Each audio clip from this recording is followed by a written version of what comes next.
Le 5e sommet de l'Association des États de la Caraïbe débutera ce mardi à Port-au-Prince. Une trentaine de délégations, dont 10 conduites par des chefs d'État, seront présentes en Haïti durant 4 jours, ce qui représente une grande première dans les annales de la diplomatie haïtienne, selon le coordonnateur du sommet, Watson Denis. Monsieur Denis prévoit déjà des retombées économiques, notamment dans le secteur de l'hôtellerie. Il pense également que ce grand événement devra être bénéfique pour l'image du pays. D'abord, l'intérêt, c'est pour Haïti. L'intérêt, c'est qu'il y a quelque chose qui se passe dans la Caraïbe actuellement et personne ne veut être absent. La Caraïbe est en train de changer. Ce que je veux dire par là, au niveau géopolitique, ça veut dire les mêmes puissances qui avaient l'habitude de dominer la Caraïbe ne la dominent plus de la même manière. Avec ce qu'on appelle aujourd'hui les États émergents. Donc, il y a des États émergents qui ont une certaine prise ou bien qui développent de nouvelles relations avec des pays de la Caraïbe. Le Brésil, par exemple. Il y a la présence militaire des Brésiliens en Haïti. Le Chili, par exemple. Il y a une présence militaire chilienne en Haïti au sein de la MINUSTAH, par exemple. Donc, le panorama de la Caraïbe n'est plus la même chose. Et aussi, avec le Venezuela, qui a un programme de Petro-Caribé. Donc, on vient, on va écouter, on va discuter. Le sommet, c'est quoi, en quelque sorte? C'est l'adoption en finale d'un document qu'on va appeler la Déclaration d'Haïti et le plan d'action de l'AEC. Donc, il va y avoir accord. Il va y avoir accord. Il va y avoir consensus sur un certain nombre de choses qu'on veut réaliser dans la région de la Grande Caraïbe. Quand nous disons la Grande Caraïbe, nous voyons les pays de la Caraïbe insulaire, nous voyons les pays centro-américains, nous parlons de 3 autres pays de l'Amérique latine, à savoir le Venezuela, le Mexique et la Colombie, qui sont baignés d'une certaine manière par la mer de la Caraïbe. Donc le panorama caraïbéen est en train d'être changé. Donc tout le monde veut être là. Et Haïti aussi, l'intérêt que beaucoup de pays portent à Haïti, en bien ou en mal. Les différentes délégations qui devront prendre part au 5e sommet de l'AEC commencent à arriver au pays ce lundi. Plusieurs présidents ont déjà confirmé leur participation à ce sommet. C'est le cas de Nicolas Maduro qui effectuera son premier voyage à l'étranger depuis son élection. Ses homologues mexicains, colombiens et chiliens, entre autres, seront également présents. Cette importante rencontre de 4 jours se déroulera autour du thème « Pour un renouvellement de la vision fondatrice de l'AEC, œuvrons pour une grande Caraïbe forte et unifiée ». Notons que cette association a été lancée dans la perspective de rassembler d'une part les États, les pays et les territoires baignés par la mer des Caraïbes et d'autre part de développer la coopération fonctionnelle entre les États membres et les membres associés de l'organisation et les sous-régions géographiques composant l'aire culturelle de la Grande Caraïbe. Avec le temps, l'AEC est donc devenue l'organisation de la Grande Caraïbe qui évolue sur la base du dialogue et de la concertation et des actions concertées. L'AEC compte 25 États membres, Antigua et Barbuda, Bahamas, Barbade, Belize, Colombie, Costa Rica, Cuba, Dominique, République dominicaine, Salvador, Grenade, Guatemala, Guyana, Haïti, Honduras, Mexique, Jamaïque, Nicaragua, Panama, Saint-Kitts et Nevis, Sainte-Lucie, Saint-Vincent et les Grenadines, Suriname, Trinidad et Tobago et le Venezuela. Elle compte aussi 6 membres associés en tant que territoire non indépendant, Aruba, Curaçao, France, Pays-Bas, Saint-Martin et les îles Turques et Caïcos. Rappelons que le 4e sommet des chefs d'État et de gouvernement de la Caraïbe a été organisé à Panama City, République de Panama, en juillet 2005.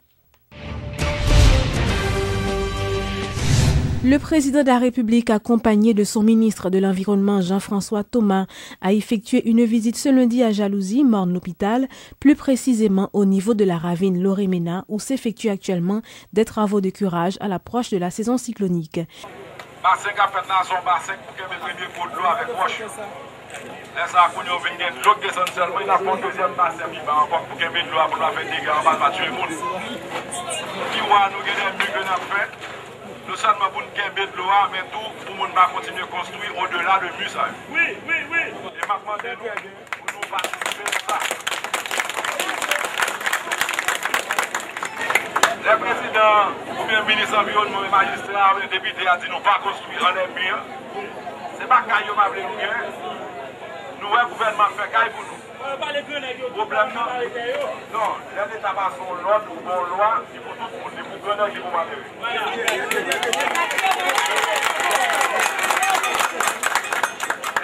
la loi descend là, c'est pour tout le monde les babous. Pas qu'à tout le monde qui a fait affaire en l'air, pas qu'à la cause qui est mon appui en bas. Donc nous-mêmes, l'association, fait tout le monde comme ça. Moi, comptez sur nous pour nous accompagner, le ministre, accompagner le travail qu'a fait là. Mais le travail qu'a fait là, c'est pour nous le faire. Dans des déclarations faites à la presse, le ministre de l'Environnement, Jean-François Thomas, a annoncé la construction d'une barrière verte afin de protéger l'environnement au niveau de cette zone qui a déjà subi pas mal de dommages. Sur la ville de Monde là impliqué un programme très audacieux de pas retirer moun qui déjà construit, déjà cap chercher sauver la vie et en demande l'hôpital là et qui par nécessité l'État toléré yo vient installer là depuis des décennies. Pour nous là qui ça nous vient créer, un système de ça une barrière verte. Ça veut dire que nous parlons mettre une barrière devant toute construction anarchique pour nous limiter l'expansion. Ça veut dire que ça là déjà là et puis on pas continuer monter plus haut. Barrière verte là veut dire on mur en pierre que nous sortons là et puis mur en pierre là il est soutenu par 3 rangées de vétiver et puis 1 rangée de bambou et puis qui pourra le faire que dans quelques temps ou pas même mur en pierre là la tout verte. Donc c'est ça les barrières vertes là et l'a sorti depuis Jalousie descendre river jusqu'à Dikine. Et en pire aux barrières là nous pourrons planter net pour reboiser net pour que kounya là de l'eau capable kembe et puis moun yo gen mango gen fruit gen tout bail qui permettre yo capable gen petit commerce pour vendre faire là en même temps un aspect sanitaire qui est très grave dans mon hôpital là nous avons des constructions de latrines qui pourra le faire donc ça veut dire tout un programme qui pour faire que mon hôpital là protéger pendant le protéger que population tout lui-même li joine. La Croix-Rouge haïtienne, avec l'appui de la Fédération internationale de la Croix-Rouge et du Croissant-Rouge, travaille sur des avant-projets de loi visant à réglementer l'aide internationale accordée à Haïti. D'autres pays de la Caraïbe, membres de l'Organisation des chefs d'État et de gouvernement AEC, effectuent ce même travail afin de pallier à certains problèmes liés aux catastrophes naturelles auxquelles sont soumis ces États. Avec la fédération, nous nous sommes dit, voyons donc ce qui existe en matière de législation dans ce pays. Et voyons donc comment nous pouvons faire des recommandations pour les améliorer. Tout ceci dans le but unique d'améliorer la réponse humanitaire. C'est ainsi que nous avons regardé, comme on le disait, les lois qui existent, parce que quand même il y a des lois qui existent chez nous. Et nous avons regardé et nous avons fait des recommandations sur un avant-projet de loi sur les médicaments, sur un avant-projet de loi sur les communications électroniques, un avant-projet de loi sur les statuts des ONG, sur les statuts des associations, sur le système national même de gestion des risques et des désastres. Nous avons regardé notre propre situation et nous avons vu que le rôle de la Croix-Rouge haïtienne n'est pas bien ancré dans la législation du pays, dans la législation propre à la protection civile ou à la gestion des désastres. Nous avons pensé que la législation du pays doit préciser les conditions et les modalités de l'aide, doit préciser le mode de coordination de l'aide qui nous arrive. Tout ça au bénéfice justement des personnes les plus vulnérables, ça veut dire des victimes de ces grandes catastrophes. Et on travaille à faire en sorte que, sinon une loi, mais un ensemble de lois soit amélioré pour permettre l'harmonisation de l'aide internationale humanitaire à l'avenir. L'administratrice du Programme des Nations Unies pour le développement PNUD, Helen Clark, et la secrétaire d'État au développement international du Royaume-Uni, Mme Justine Greening, ont effectué une visite de 2 jours dans le pays afin d'évaluer les capacités d'Haïti à faire face aux désastres. Ces 2 membres du groupe des champions politiques pour la résistance aux catastrophes ont appelé la communauté internationale et le gouvernement haïtien à unir leurs forces pour construire une Haïti résiliente aux catastrophes. Au cours d'une table ronde tenue ce lundi, le groupe et le gouvernement se sont mis d'accord afin de travailler sur 3 points essentiels. Discussion avec eux, en pile ministère là, ils ont les mêmes préoccupations, en tout cas, je dis avec nous. mais nous-mêmes nous faire passer pour eux et que nous pas souhaiter que c'est un mécanisme en plus, c'est un autre outil en plus que ça qui existait. Nous t'ai rappelé au matin que le film Raoul Peck sous l'assistance mortelle que moi j'ai eu plaisir de regarder, que moi regarder, que m'ai invité chaque monde indistinctement à regarder dans le pays, mais également le monde qui dit qu'il a besoin d'aider Haïti à regarder. Puis ouais, un pays, ça qui fait pays pauvre, c'est pas moyen que pas gagner. Ça qui fait pays pauvre, c'est incapacité de l'État pour lui-même articuler programme que le gagne avec des moyens et pour le mettre sur des calendriers que le cas respecter. Et ça, c'était le principal problème. C'est le principal problème à Haïti sur les 25 dernières années. Et le tremblement de terre là soit montré la preuve par neuf que le mode d'appui international qu'Haïti bénéficie, il n'est pas forcément fait dans le sens que tout le monde souhaitait. C'est vrai qu'il y a 2-3 personnes qui bénéficient de quelques actions, mais nous sommes d'accord tout que ça n'est pas inscrit dans la durée, ou pas permettre que le pays a retrouvé autonomie. Parce qu'on aide qui est valable, pour nous reprendre un propos qui était dit par le président africain, on aide qui est utile, son aide qui permet au pays pour passer de l'aide. Donc on aide qui est permanente, veut dire que son aide qui est échouée. Donc nous-mêmes nous disons qu'en tant que groupe de pression, parce que nous-mêmes sont un groupe qui a fait plaidoyer, mais c'est quand même un ensemble de monde de haut niveau et qui a fait tant de nous demandons pour aider nous et travailler sur la question de la perception. L'on vient en Haïti pendant les 3 dernières années, il y a eu progrès, il y a tangible, il y a eu. Naturellement, nous connaissons les gens qui souffrent, ont besoin que le progrès aille beaucoup plus rapidement. Mais tout le monde connaît en construction son œuvre qui lente que lié, qui demande un pile effort dans la durée, mais qui demande également des moyens qui ne sont pas toujours au rendez-vous dans le contexte haïtien. Pas que moyens ne sont pas là, mais moyens ne sont pas toujours sous contrôle de l'autorité de l'État, sous puissance publique, pour puissance publique à exercer, pour assurer que le calendrier est respecté. Les responsables du ministère de l'Agriculture ont distribué le week-end dernier 20 pompes d'irrigation à des associations de planteurs de plusieurs régions du pays. Selon l'agronome Arnaud Séverin, ces pompes devraient permettre à ces planteurs d'augmenter leur production et de devenir plus efficaces. Avec pompe ça nous pensons agriculteurs à augmenter la quantité de terre au travail. Capable multiplier par 3, bien par 4 rendements cultivés. Il a fait plus manger dans la zone. Il a diminué l'insécurité alimentaire.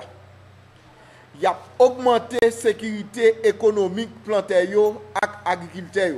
Capable d'utiliser plus bien engrais. Et il est capable de valoriser plus bien mécanisation agricole. Il est capable d'utiliser plus bien variété améliorée que le ministère a mis à disposition plantaire et les satou y a plus rendement. Pompe ça tout a permettre que gardinage bête fait plus bien parce que depuis qu'il y a de l'eau bête yo a capable de l'eau et y a capable plus performant.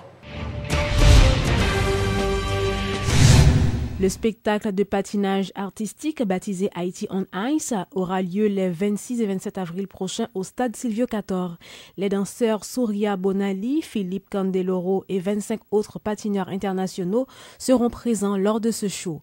Suivez les explications de François Irius, l'un des organisateurs de ce spectacle. Je suis très content parce que le ministère et le gouvernement ont pris ça vraiment au sérieux parce que c'est une manifestation internationale. Donc, ça tombe aussi dans un sens, on a aussi un gros congrès international, donc c'est beaucoup de choses pour eux, mais ils se sont mobilisés quand même ce matin pour nous montrer à nous, l'organisateur, le schéma de sécurité qu'il va mettre en place, chose qui est très important pour le public, et que le public se sent, ils achètent des places, mais ils posent beaucoup de questions, est-ce qu'on sera sécurisé, est-ce que ceci, est-ce que cela. Donc maintenant, il y a le commissaire qui a parlé, qui a dit ce qu'il allait mettre un plan de sécurité en place. Maintenant,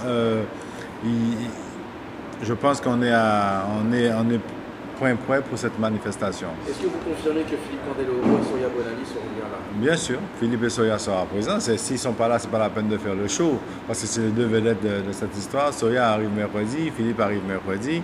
Par contre, comme on a pris du retard sur le montage, on va faire patiner les enfants après le spectacle.